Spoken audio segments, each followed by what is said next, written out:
Welcome back to the Elias Makos Show, second hour of the program, and we begin this second hour with François-Philippe Champagne, Minister of Finance, represents the riding of St. Maurice Champlain, and he's in studio on the campaign trail, but also serious business happening as well.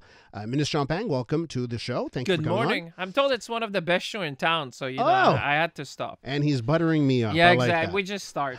Let's start on a good start. And again, we're on the campaign trail. So, Mr. Champagne, I'll start off this way, and I'll give you some kudos. I mean, you were elected in 2015, right? Yep. And it seems since 2017 you've been a cabinet minister. Yep. And you get big roles. They don't give you the small dossiers; they give you some big roles, right? And now you're a minister of finance. So I want to start off with what the Prime Minister said in his ministerial role yesterday, Mark Carney. He had some tough talk about the relationship between Canada and the U.S. Have a listen. The old relationship we had with the United States, based on deepening integration of our economies and tight security and military cooperations, is over. What exactly the United States does next is unclear. But what is clear is that we, as Canadians, have agency. We have power. We are masters in our own home. Nous sommes maîtres chez nous. So it's over on the military and the economic. I want to know from you, what does that mean? We've got some serious programs with the U.S., Nexus, NORAD, you name it. Yeah. If this is ending, what does that mean? I think what is different is there's a breach of trust. I think what we've seen is that 6 weeks has changed the world. The world's never going to look exactly the same because what you have is that your closest ally partner is basically turning its back on us, but not only on Canada, but it's turning its back on Europe, on its allies in Japan and South Korea. So in a sense, you get like a realignment. My point is, like, for me, it's like a wake-up call. I go back to 1945 with CDAO, where we reinvented Canada. We built ships, we had aircraft carrier, we built planes, we had the locks. I mean, we kind of reinvented ourselves. So I think in the short term, there'll probably be turbulence, but I think in the long term, we'll be more resilient, we'll be stronger, and we'll be more ambitious as a nation. So in your mind, the definitive "it's over," maybe it's more accurately, it's different, not "it's over"? Well, I mean, a number of things are going to be certainly different. What he said "it's over" is that the perception, since 1945, in a way, we've been under kind of the U.S. umbrella for defense. We've been relying on them for exports, proximity obviously helping, the Canadian dollar. And now it's like we need to mind for ourselves. We need to invest in ourselves. We need to look at what we can control. We can change what's going to happen south of the border, but we can change what we do in Canada. We can invest in ourselves. We can build infrastructure. We can have a Canada First procurement policy. We can have one economy, not 13 economy in the country. There's a lot of things that we can do, and we need action and speed. So on doing things for ourselves, like we heard from Prime Minister Carney, if I look at the record from the last 10 years, right? So the International Monetary Fund just said that over the last 10 years, Canada's per capita GDP virtually grew 0%, while America's under Trump, Obama, Trump, Biden, Trump grew 22%. 0 versus 22.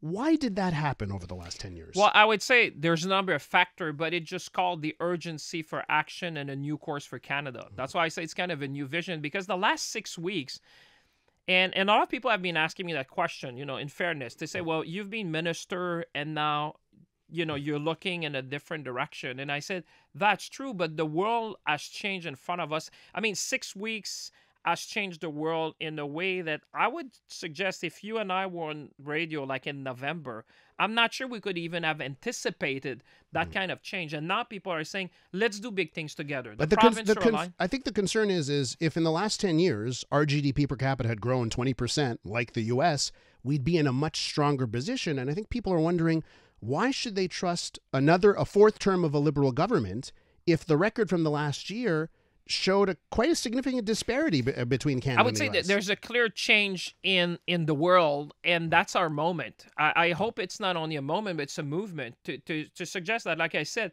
we have lived since 1945, I would say, and successive government, in all fairness. It's not just like the last government, but we've been in a place where naturally people were exporting, like in the United States. There's issues about productivity. Yeah. There was issue about how we're going to organize our nation. And now I say, listen, if you look at the world today, we are a big magnet for talent. We have huge industry. We produce planes, we produce cars, we produce ships.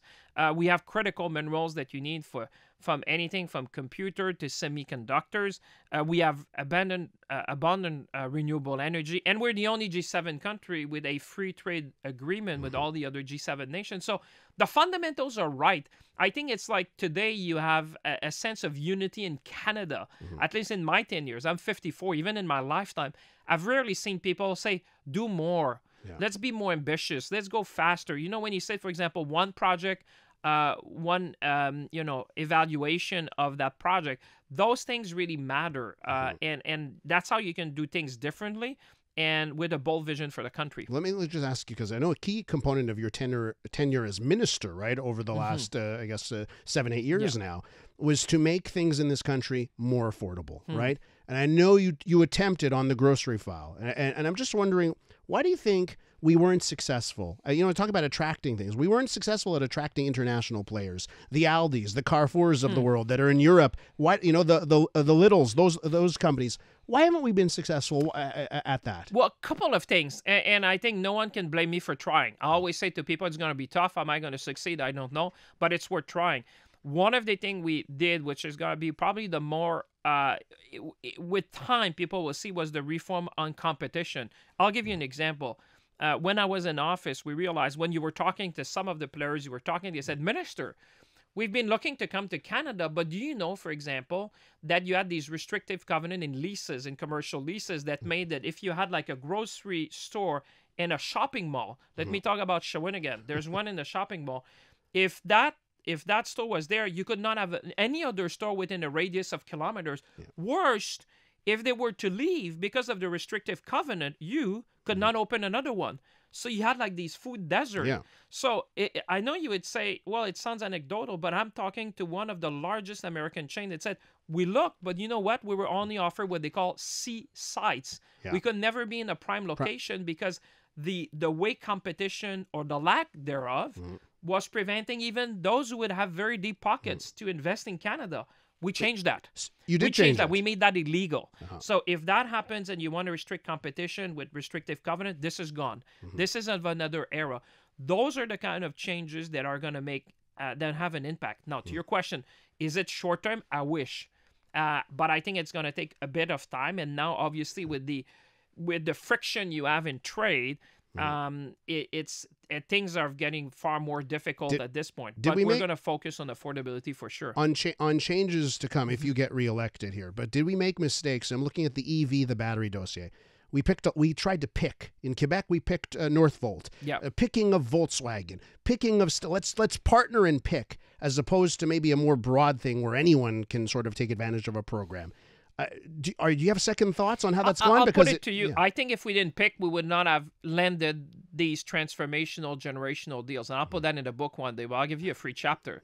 Yeah. When I started as industry minister, we never had any European car makers looking at Canada. When I went to Germany to try to entice Volkswagen to invest here, people were almost laughing at me. They said, well, good luck. And you know what? Today, Volkswagen, their largest gigafactory that they plan to do outside of Germany is in Canada. Yeah. Now, you would say, well, hold on, Minister.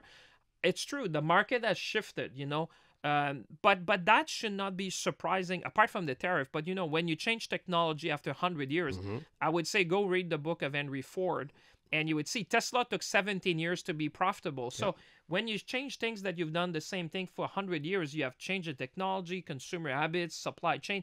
In addition now to a new administration, which is obviously changing the rules of the game. And so what a headache does that mean now, the tariffs and how he wants to change the automotive industry? Have you seen comments? I mean, I'm sure you read the U.S. press, but some have said, I think it's Jim Farley of Ford, say this is going to bring chaos of costs. And another one say it's the Wild West on the factory floor.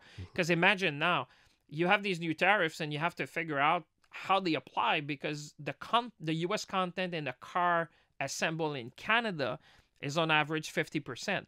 Now, if you have in these parts aluminum and steel, now you have to figure out by product code whether this is tariff or not, is this CUSMA compliant or not, is that, and because you have the exemption of the 50% coming from the US, I can tell you when I talk to to folks who have the real work of making it, work, they're pulling their hair. They say, how do you figure that out? And so I think, and you've seen the reports. I mean, some U.S. media were reporting that because there's not two car markets. That's the thing. There's one North American car industry and market. There's not like a Canadian one, American. Why? Because the parts we've moved 7 times across the border. So some U.S. paper were reporting, I think this morning, you could have price increase from like $3,000 to maybe $10,000. So my point is that the market has spoken. This is going to be detrimental to U.S. consumers. We always say a tariff on Canada is a tax on American. And I think people will have a tough wake up when they're going to see their pickup truck increasing. And now they'll be questioned to the White House and saying, why do we do that to our best friend and best partner? Because actually, it's going to make us less competitive and increase costs in the United States. Why would we do that? And of course, on something like cars that are already tremendously expensive. Let me wrap up with this, because there's no denying that all of this, the dark cloud of Donald Trump, has worked out well for the Liberals, at least in the polls. You look at the polling, you guys are doing really well. That wasn't the case a couple of months ago.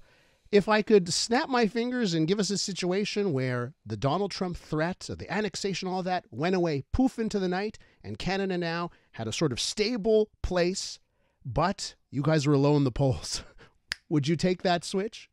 Well, I don't have a crystal ball. It's tough. I mean, I see your point. It's tough to imagine the world because we've been like 6 weeks has been changing so many things that we took for granted. Not just us, but like people. I meet people in the street, that your closest ally is picking up on Denmark. Yeah. You're like, really? Denmark?